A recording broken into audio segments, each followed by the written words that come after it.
صلى الفجر بجماعة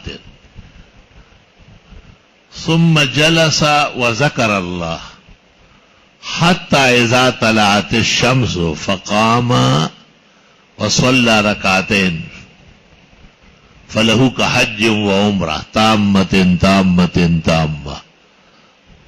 جس نے فجر کی نماز جماعت سے پڑھی پھر بیٹھا رہا،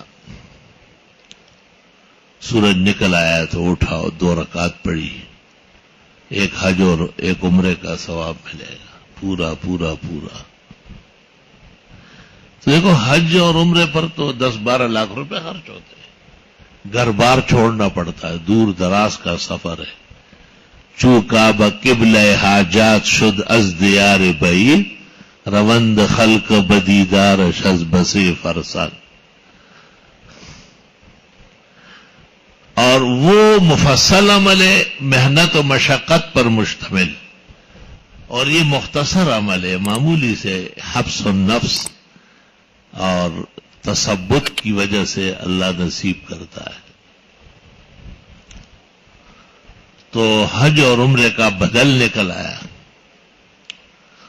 اور یہ عجیب بات ہے کہ جو اس کا اہتمام کرے وہ جلدی حرم حاضر ہو جاتا ہے، یہ اس کا ظاہر ہے.